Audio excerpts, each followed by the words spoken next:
I'll be doing a lot of videos by request this month, but for now, I wanted to respond to a comment on the terrorist attack in London because it's relevant to another topic I've gotten dozens of requests about, Canada's Motion 103. Michael Gardner says, I live in the UK. I was listening to the radio on the day that Muslim murdered them people. An Islamic group in London then went to London and started being all nice and PC. The radio station had someone phoning up saying they were interested in the Islamic faith after seeing the nice Muslims. Even after the Twin Towers, people became interested in Islam. What is going on? Well, Michael, you've noticed something that I've also noticed. Namely, that after every terrorist attack, there's a surge in interest in Islam, and some people actually convert to Islam after hearing what a wonderful religion it is. I wrote an article on this in 2005, on the day of the 7/7 bombings in London. The article was titled, The Two Faces of Islam Still Smiling, Why All Muslims Benefit from Terrorism. Notice, I don't say that all Muslims promote or participate in or like terrorism. Many Muslims don't. But all Muslims benefit from terrorism. Here some of you Muslim viewers are thinking, what? We don't benefit from terrorism. Terrorism leads to Islamophobia. Yeah, but you use that Islamophobia to claim victim status and to demand laws against criticizing Islam and to get airtime on news networks to spread your religion, don't you? So you use the terrorist attacks to your advantage. Again, I saw this well over a decade ago. Let's read a bit of it. My hungry toddler woke me up this morning. After making his breakfast, I turned on my computer and found that London had just been struck by terrorists.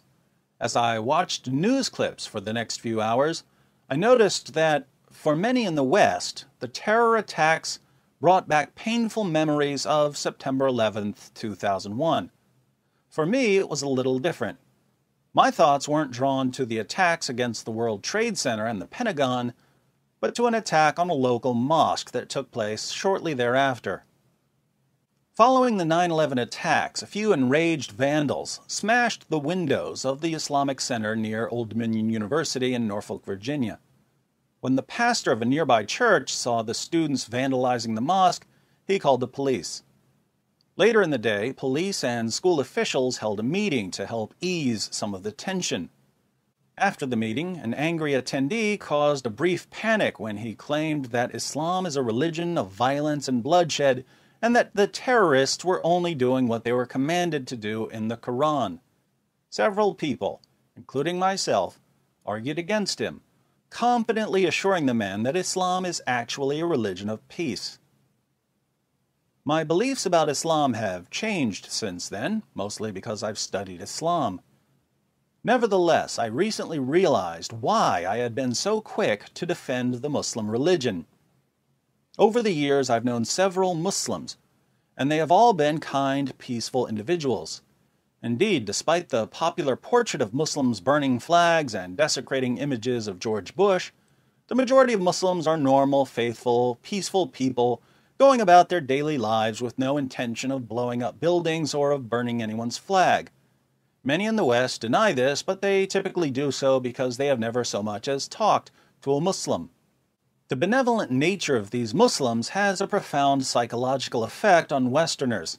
It causes us to say, wait a minute, Islam can't be bad because Muslims are such nice people. Thus, the terrorists who blow up buildings and subways must be extremists.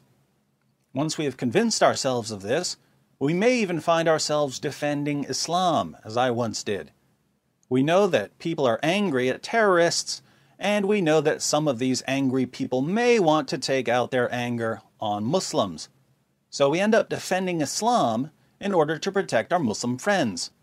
While protecting people is certainly a noble goal, defending Islam is an entirely different story. This is what Michael Gardner saw happening after the recent attack in London. There's a terrorist attack by some individual or group, and we don't want people who had nothing to do with the attack to be blamed for it, so we rush to their defense. News programs do this by getting a number of peaceful Muslims on their programs to show that there are plenty of Muslims who don't support terrorism. But these peaceful Muslims use their time in the spotlight to tell viewers and listeners about the wonderful religion of Islam. Some of these viewers and listeners like what they hear, and instead of carefully studying the Muslim sources to see where the evidence lies, they go to a local mosque, where they convert to Islam after being fed a bunch of complete nonsense.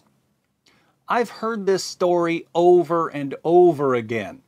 I converted to Islam after the 9/11 attacks. Really? What was it about the 9/11 attacks that convinced you that Islam is true? Well, after the attack, I wasn't sure what to think about Islam, but a mosque in my area was having an event where we could ask questions, so I went. And that's where I learned that Islam is a religion of peace, and that Muhammad was a champion of women's rights, and that the Quran is filled with miraculous scientific knowledge.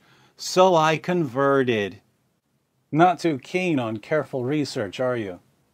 What's research? So, terrorist attacks lead to tons of free airtime for Muslim speakers, and this leads to conversions. And both peaceful Muslims and violent Muslims want to see people convert to Islam.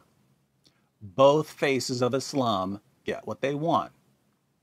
But there's something else that both faces of Islam want. They want to silence critics of Islam, and that's what terrorist attacks do, in more ways than one. Later in the article, I discuss peaceful and violent verses in the Quran and how they're tied to Muhammad's life and must be interpreted in light of their historical context. Hence, the verses in the Quran that teach Muslims to live in peace should be examined within the historical context of Muhammad's life, for it is this life that sheds light on an apparently ambiguous message. This historical context also sheds light on modern aspects of Islam, which ultimately derive from the life of its founder. For instance, more than 13 centuries ago, the relatively peaceful Muhammad fled Mecca because of intense persecution. As he fled the city, he left the path of peace farther and farther behind him. He eventually returned at the head of an army, and few were brave enough to oppose him. Islamic law was suddenly supreme, with a host of bloody tales to warn its enemies. A similar phenomenon occurs in the world today. When Muslims are in the minority, as they are in America, the message is always, "Let us live in peace with one another, for Islam is a religion of tolerance and understanding." Then, once Islam has spread throughout the country, the message suddenly changes to, "Anyone who stands against the Prophet is worthy of death." Oddly enough, this tactic has been remarkably successful for Islam. Despite more than 1,000 years of bloodshed, many people are convinced that Muhammad was a gentle, humble man who never harmed anyone, and that Islam teaches its followers to be at peace with everyone who hasn't declared war on them. Then, when someone like Osama bin Laden organizes a group of Muslims in an attack against thousands of innocent people, everyone says that he must be insane, and people around the world rush to defend Islam. The result is simply amazing. Muslims commit acts of terror in Russia, Spain, America, England, Israel, and countless other countries around the world, and it actually causes certain people to support Islam even more. Think about it. A Muslim blows up a bus, but people don't want other Muslims to be persecuted for it, so they start defending Islam. Legislators are among the most active in this regard. Laws threatening free speech about Islam are popping up everywhere, even in the United States and Great Britain, declaring that statements against Islam will not be tolerated. Indeed, Australia is on the verge of sending pastors to prison for quoting passages of the Quran. Today's terrorist attacks in London, strangely enough, will help Islam grow even stronger. There will be a brief period of outrage against Islam, but once the smoke has cleared, both literally and figuratively, the world will once again rush to defend Islam, and more bills will be passed protecting Muslims from those who would speak out against Muhammad's religion of peace. No matter how violent Islam becomes, As long as people fail to recognize that its two faces are part of the same head and that both faces are calmly smiling as new laws make Islam untouchable, Muhammad's empire of faith will thrive in a world of false tolerance. Islam only spreads in three ways. One, Islam spreads through high birth rates, due to Islam not giving women many opportunities to do much besides making babies. Two, Islam spreads by the sword. And three, Islam spreads through false claims made in an atmosphere of ignorance. Here in the West, an atmosphere of ignorance is absolutely essential for Islamic dawaganda.